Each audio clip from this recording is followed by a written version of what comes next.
South Africa के खिलाफ team India का पहला टेस्ट मैच जारी। भारत पर पहले दिन ही मंडराया हार का खतरा। खिलाफ हुए टीम इंडिया के बल्लेबाज राहुल ने आकर बचाई लाज। दिखाएंगे टेस्ट मैच के पहले दिन का पूरा हाईलाइट। लेकिन दोस्तों, उससे पहले अगर आप भी चाहते हैं कि टीम इंडिया साउथ अफ्रीका को खेली जा रही टेस्ट सीरीज में 2-0 से हराए और इतिहास में पहली बार अफ्रीका को अफ्रीका में हराकर कीर्तिमान रचे, तो वीडियो को लाइक करना बिल्कुल मत भूलिएगा। इसके साथ ही क्रिकेट से जुड़ी तमाम खबरों से अपडेट रहने के लिए चैनल को सब्सक्राइब कर बेल आइकन को भी ऑन कर लीजिएगा। जी हां दोस्तों, टीम इंडिया साल 2023 में अपने अंतिम दौरे के लिए साउथ अफ्रीका में है, जहां पर टीम इंडिया को तीनों फॉर्मेट में सीरीज खेलनी थी। जहां पर भारत ने T20 और वनडे सीरीज में झंडे गाड़ दिए और अब 26 दिसंबर से सेंचुरी में पहले टेस्ट मैच की शुरुआत हो चुकी है, जहां पर टीम इंडिया अफ्रीका के हाथों मुश्किल में घिरती हुई दिखाई दे रही है। जी हाँ दोस्तों, साउथ अफ्रीका और इंडिया के बीच पहला मुकाबला शुरू हो गया है। सेंचुरी टेस्ट मैच के पहले दिन भारत ने 59 ओवर में 8 विकेट के नुकसान पर 208 रन बनाए हैं। लोकेश राहुल 105 गेंद पर 10 चौकों और 2 छक्कों की मदद से 70 रन बनाकर खेल रहे हैं। मोहम्मद सिराज बगैर खाता खोले उनका साथ निभा रहे हैं। प्रोटियाज के लिए कैस्को रबाडा ने 10 ओवर में 3 मेडन के साथ 44 रन देकर पंजा खोला है। नांद्रे बर्गर के हाथ 2 और मार्को यानसेन के हाथ 1 सफलता लगी है। इससे पहले ओवरकास्ट कंडीशन देखकर टेम्बा बाबुआ ने टॉस जीतकर पहले गेंदबाजी करने का फैसला किया। रोहित शर्मा इंटरनेशनल क्रिकेट में सर्वश्रेष्ठ पुल शॉट खेलने के लिए जाने जाते हैं। कैस्को रबाडा ने 5वें ओवर की अंतिम गेंद के जरिए हिटमैन की सबसे मजबूत कड़ी पर वार किया। रबाडा ने short of length delivery Rohit की बॉडी लाइन पर डाली। रोहित पुल शॉट खेलने की सही पोजीशन में नहीं आ सके। फाइन लेग पर तैनात नांद्रे बर्गर ने कैच पकड़ लिया। रोहित 14 गेंदों पर 5 रन बनाकर आउट हो गए और भारतीय टीम को पहला झटका 13 रनों के स्कोर पर लग गया। नांद्रे बर्गर ने 10वें और 12वें ओवर में भारत को डबल झटका दे दिया। 10वें ओवर की चौथी गेंद पर जो 141 किलोमीटर प्रति घंटे की रफ्तार के साथ फुलर लेंथ डिलीवरी थी, यह गेंद टप्पा खाने के बाद सीम के सहारे बाहर की तरफ जा रही थी। दरअसल बर्गर ने यशस्वी को ड्राइव के लिए इनवाइट किया था। गेंद ने अबे मूवमेंट के कारण यशस्वी के बल्ले का बाहरी किनारा लिया। काइल बेरेन ने विकेट के पीछे सिंपल कैच पकड़ लिया। भारत को 23 पर दूसरा झटका लगा और जायसवाल 17 के निजी स्कोर पर पवेलियन लौट गए। नांद्रे बर्गर ने 12वें ओवर की पहली गेंद पर गिल को भी वापस का रास्ता दिखा दिया। यह एक बैक ऑफ लेंथ डिलीवरी थी जो लेग स्टंप के बाहर जा रही थी। सुमन गिल के ग्लव से टकराकर यह गेंद विकेट कीपर के दस्तानों में चली गई।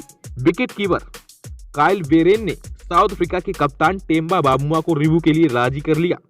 सुमन 12 गेंद में 2 रन बनाकर लौटे और भारत का स्कोर 3 विकेट के नुकसान पर 24 रन हो गया। यहां से विराट कोहली और श्रेयस अय्यर के बीच 79 गेंदों पर 68 रनों की साझेदारी हुई। दोनों बल्लेबाज को एक जीवन दान भी मिला। रबाडा के 13वें ओवर की चौथी गेंद पर ड्राइव करने के प्रयास में श्रेयस को मार्को यानसेन ने जीवन दान दे दिया। नांद्रे बर्गर के 14वें ओवर की तीसरी फुलर लेंथ गेंद पर टोनी डी जॉर्जी ने विराट कोहली का कैच टपका दिया।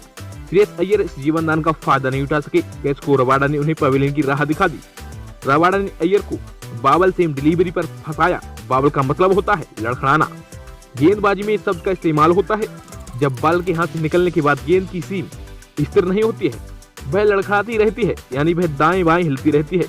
गेंदबाज के हाथ से छूटने के बाद पिछले टप्पा खाने तक गेंद की सीम एक दिशा में स्थिर रहने की बजाय दोनों दिशाओं में मूव होती रहती है। इससे बल्लेबाज कंफ्यूज रहते हैं कि टप्पा खाने के बाद अंदर आई या बाहर जाएगी। कैच को रबाडा की गेंद टप्पा खाने के बाद अंदर की तरफ आई। श्रेयस का बल्ला वक्त पर नीचे नहीं आ सका और वह बोल्ड हो गई। श्रेयस के खाते में आए 31 और भारत को 92 रनों के स्कोर पर चौथा बड़ा झटका लग गया। अब भारतीय पारी की सारी जिम्मेदारी विराट कोहली पर थी।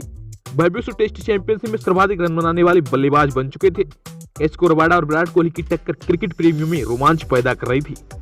31वें ओवर की अंतिम गेंद पर इंडियन क्रिकेट फैंस का दिल टूट गया।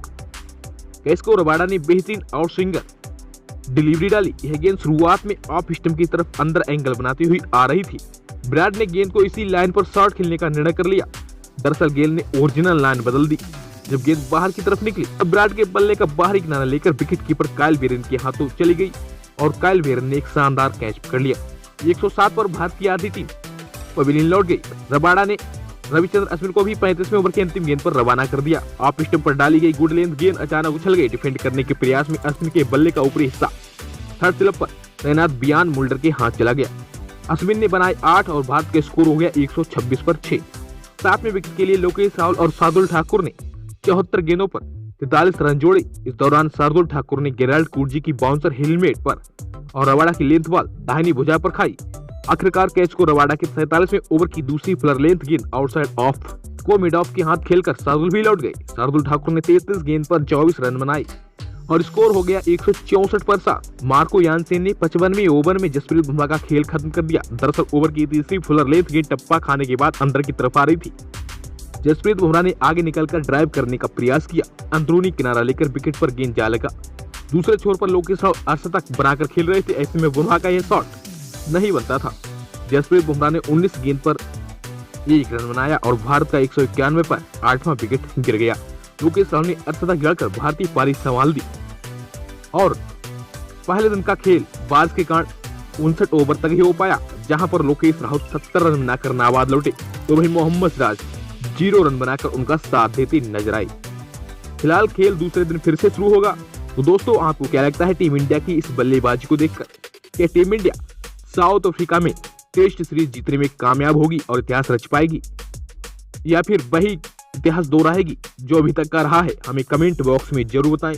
और दोस्तों, इसके साथ ही क्रिकेट जगत से जुड़ी तमाम खबरों से अपडेट रहने के लिए हमारे YouTube चैनल को भी सब्सक्राइब कर बेल आइकन को भी ऑन करना बिल्कुल ना भूलें।